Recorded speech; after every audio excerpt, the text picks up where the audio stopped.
Welcome to another deep dive. We're going to be exploring high sensitivity, as always, but this time through the lens of Dr. Elaine Aron's work. Specifically, two chapters from her audiobook, The Highly Sensitive Person, which, by the way, if you haven't checked it out yet, it's packed with fascinating insights. Yeah, she goes deep into some really interesting areas, like how high sensitivity plays out in relationships and how to navigate medical care as an HSP, things that don't always get enough attention. Exactly, and those are exactly the areas we'll be diving into today. So let's jump right in with relationships, because let's face it, that's where sensitivity can really make its presence known. Oh, absolutely. For better or for worse, right? Right. And one of the things Dr. Aron talks about in Chapter 7, which really blew my mind, was this concept of reflective listening. Uh-huh. Honestly, when I first heard about it, I thought, how hard can listening be? I had the same thought. It sounds so basic, but trust me, it's anything but, especially for us HSPs. She gives this great example, and it's kind of funny, about a partner disliking a coat. So instead of jumping in with all the logical questions like, what's wrong with it? Or, Yeah. what? It was on sale? Reflective listening says, you just reflect the feeling. Yep. You could say something like, it sounds like you really don't like this coat, which seems simple, but it's powerful. It is, because it lets the other person feel heard without feeling judged. You're not trying to solve the problem or defend your own position. You're just acknowledging their emotional experience. And that can be so hard for HSPs. We want to jump in with solutions with our own experiences. We want to fix things. Oh, tell me about it. But with reflective listening, the power's in the silence. It's resisting that urge to fill the space and just letting the other person express themselves fully. Which, let's be honest, can be incredibly challenging, especially when you're picking up on all these subtle emotional cues. Totally. Mm. But thinking back on my own relationships, I can't help but wonder how many arguments could have been avoided or de-escalated if I'd just paused and truly listened, especially in the heat of the moment. It's a game changer. Honestly, it's a skill that takes practice, but the payoff in terms of deeper connection is huge. And speaking of deep connection, there's another concept Dr. Aron explores that I found super intriguing. Shadow selves. Sounds a bit mysterious, right? It does, but it's actually very relatable. We all have these parts of ourselves that we keep hidden. The aspects we judge as negative or just don't want to acknowledge. Like, for example, someone who appears super confident might have a hidden shadow side of insecurity they keep tucked away. Exactly. And the thing is, these shadow aspects don't just vanish if we ignore them. They can leak out in unhealthy ways, passive aggressiveness, projecting onto others, even self-sabotage. Yikes. So if we're not aware of them, they can control us in ways we don't even realize. But how do relationships come into play here? That's where it gets interesting. Close relationships, they can be like mirrors, reflecting back those hidden parts of ourselves, which can be uncomfortable, for sure. Yeah, it's like having someone say, hey, look at this part of yourself you've been trying to ignore. Not always fun. No, but it's an invitation for growth. By acknowledging and integrating those shadow selves, we become more whole, more authentic. And wouldn't that also make for more genuine relationships? If we're not hiding parts of ourselves from our partners. Absolutely. Understanding our own shadow selves A&D, recognizing them in our partners, can help us navigate those tough moments with more compassion. It's like, okay, this behavior isn't a personal attack. It's coming from a wounded place. It's such a profound shift in perspective. And it makes you wonder how much conflict in relationships stems from not recognizing these shadow aspects, both in ourselves and our partners. Food for thought, for sure. And while exploring shadow selves might feel a bit intense, Dr. Aron also talks about the importance of self-expansion in relationships, which is actually quite exciting. Self-expansion. I like the sound of that already. It's this basic human need to grow and evolve, right? And research shows that couples are more satisfied when they do things together that are exciting and novel, not just like pleasant routines. So it's not enough to just have shared interests and a comfortable routine. Yeah. You need a little spice. Exactly. Adding in some novelty, some excitement, even in small doses, can actually strengthen the bond. It's about stepping outside your comfort zones together, creating those shared experiences that bring you closer. This is so interesting, especially for HSPs, because we often crave calmness, predictability. So seeking out excitement might feel counterintuitive. But maybe it's about finding that balance, expanding without getting overwhelmed. Absolutely. It's about finding activities that are both exciting and manageable, where you both feel challenged and engaged, but not overstimulated. So what could that look like in practice? Any examples? It really depends on the couple, but it could be trying a new restaurant, taking a weekend trip somewhere you've never been before, learning a new skill together. Anything that sparks that sense of shared adventure and curiosity. I love that. It's about growing and learning together. And for HSPs who thrive on deep connection, that can be incredibly bonding. Yeah, it creates a shared history, a sense of we're in this together. And when we talk about deep connection, there's another aspect of relationships that often gets overlooked when we talk about HSPs. You're talking about sexuality, aren't you? It's a topic that can be both fulfilling and potentially challenging for highly sensitive people. It is, and Dr. Aron does touch on it in the audiobook. She suggests that HSPs, with their heightened sensitivity to all kinds of stimulation, might experience sexuality more intensely, which intuitively makes sense. Yeah, but then there's also the potential for overstimulation, right? Yeah. Which might mean needing less variety or even experiencing challenges with sexual function if you're already over-aroused. Absolutely. It's a reminder that what's considered normal when it comes to sex varies hugely. HSPs might have different needs and desires than their partners. Open communication is key, as always. And speaking of sensitive topics and relationships, another big question that many HSPs grapple with is whether or not to have children. It's a huge decision for anyone, but for HSPs, it can feel extra loaded. Yeah, there's so much to consider. On the one hand, HSPs often have this incredible capacity for empathy and nurturing. They can create these really safe and loving environments for their kids. And they're often very attuned to their children's needs, like picking up on those subtle cues that other parents might miss. But on the other hand, parenting is inherently demanding. It's a 247 job. And for HSPs who are already sensitive to overstimulation, that can be a lot to handle. Exactly. And Dr. Aron emphasizes that there's no right or wrong answer. It's about being honest with yourself about your needs and limits. And making a conscious choice that aligns with your values and circumstances. Totally. It's about figuring out what's right for you, not what society expects. Now, while we're on the topic of relationships and self-awareness, there's this really cool exercise that Dr. Aron includes in Chapter 7 that I want to mention. It's something she encourages you to try with a close partner. Oh, yeah. The relationship exercise is a good one. It's designed to help you gain deeper insights into your relationship dynamics. Like where you might be unknowingly triggering each other or where you could communicate more effectively. And it covers a lot of ground. Communication styles, emotional needs, how you handle conflict. It can be really eye-opening. But a word of caution. Remember those reflective listening skills we talked about? They might come in handy if things get a bit heated during this exercise. Oh, for sure. Even with the best intentions, exploring sensitive topics can lead to some interesting moments. Exactly. So having those communication skills in your toolkit can make all the difference. Now, I think it's time to shift gears a bit and talk about healing and growth. Especially for those HSPs who have faced some challenges along the way. Because as much as high sensitivity can be this amazing gift, it can also make us more vulnerable to certain types of pain, especially during childhood. Absolutely. Those early experiences can really shape us. And that's where Chapter 8 of the audiobook gets really powerful. Dr. Aron tells the story of a man named Dan, and it's just, well, it really illustrates how a difficult childhood can impact a sensitive person. It's heartbreaking, honestly. He went through so much adversity, from neglect to trauma. It makes you realize how crucial it is for highly sensitive kids to have that safe and stable environment, where their needs are met. It's essential, and sadly, Dan's story isn't unique. Many HSPs have experienced similar things, whether it's outright abuse or more subtle forms of emotional neglect. Those early wounds can run deep. And they can impact us in so many ways, right? Our self-esteem, our relationships, even our physical health. It's no wonder that many HSPs struggle with anxiety, depression. Right. It's like those early experiences create this vulnerability, this sensitivity to stress and overwhelm that can follow us into adulthood. But here's the thing that I found so inspiring about Dan's story. It's not just about adversity, it's also about resilience. Despite everything he went through, he eventually found healing and created a fulfilling life for himself. Exactly. It's a reminder that even in the face of adversity, healing and growth are possible. And for Dan, a big part of that journey was finding supportive relationships. It started with his grandmother, who provided him with that unconditional love he so desperately needed.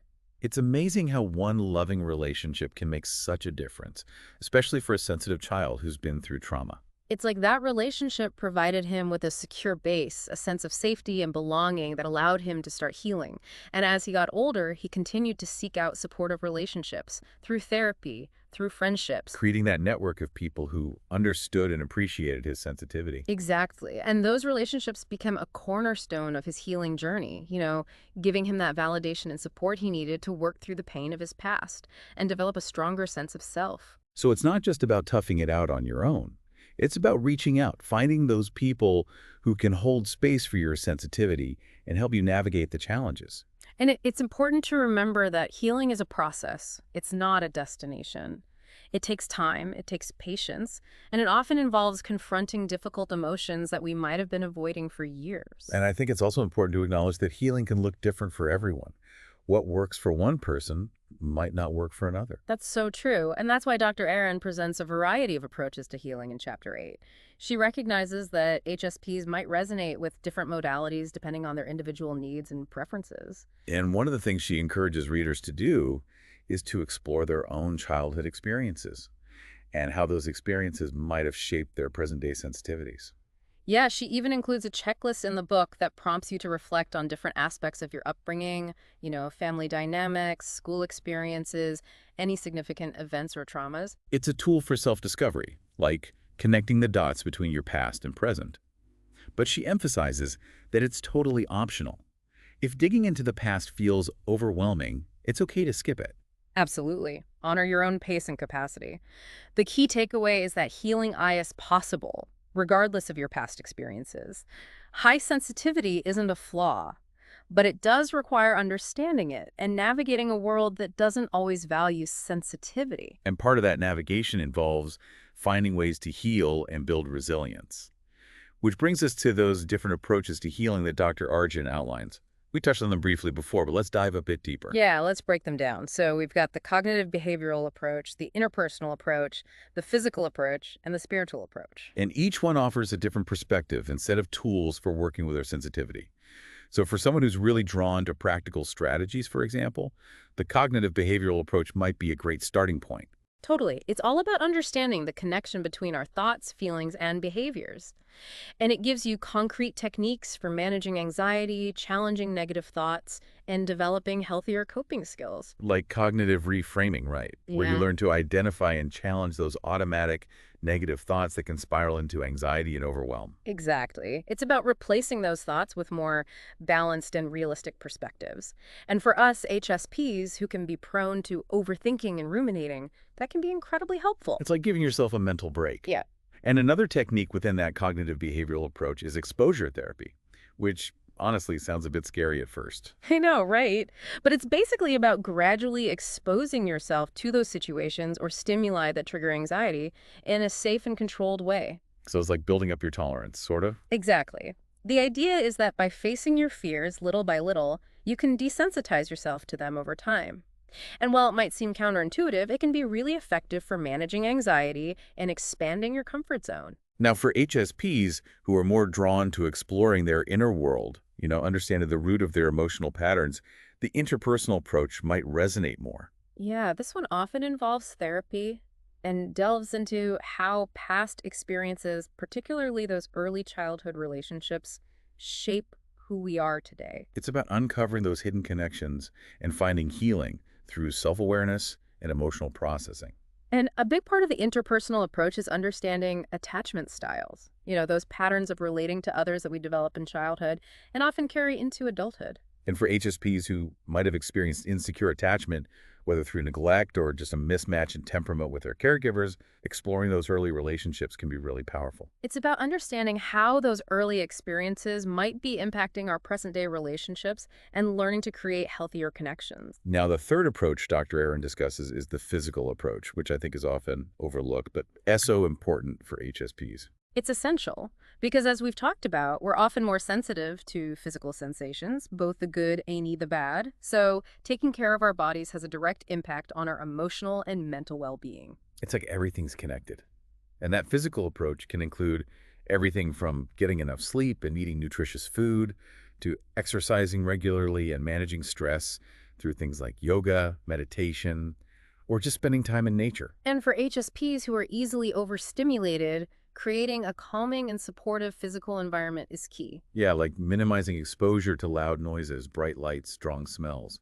Those things can really take a toll. Totally. And it's also about being mindful of the clothes you wear, the products you put on your skin, the activities you choose. It's about making choices that nourish and support your body rather than depleting it. And then finally, there's a spiritual approach to healing, which can be incredibly profound for HSPs. Because we often have this deep connection to something bigger than ourselves, whether we express it through religion, spirituality, or just a sense of awe and wonder at the world. And this approach recognizes that we're not just physical beings, we're also spiritual beings. Hmm. And nurturing that side of ourselves can be incredibly healing, especially when we're going through tough times. And it can take so many forms: meditation, yoga, connecting with nature, prayer, creative expression, whatever helps you feel connected to something greater than yourself.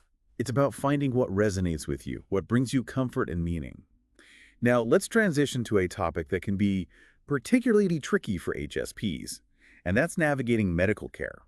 I think a lot of HSPs can relate to feeling a bit apprehensive about medical settings. Oh, for sure. Like we were saying, you're already tuned in to your body's sensations, so those environments can feel extra intense. Plus, there's always that worry of not being taken seriously, being brushed off as oversensitive. Yeah, it's like, oh, you're just sensitive, as if that somehow invalidates your experience. It's so frustrating. But, Dr. Aron actually dedicates a whole chapter to this in the audiobook, and she talks about this kind of double-edged sword when it comes to HSPs and healthcare. Double-edged sword. Interesting.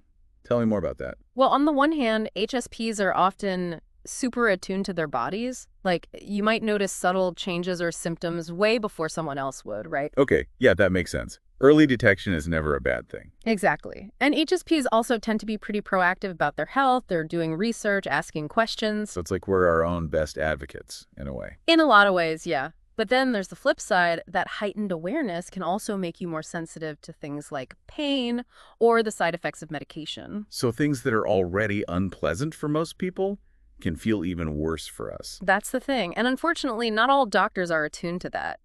You might get dismissed as a hypochondriac, told you're overreacting to medication, which just further erodes trust in the healthcare system. It's like a vicious cycle, almost. Yeah. So what's the solution? Do we just avoid doctors altogether? No, not at all. It's about finding those healthcare providers who get it.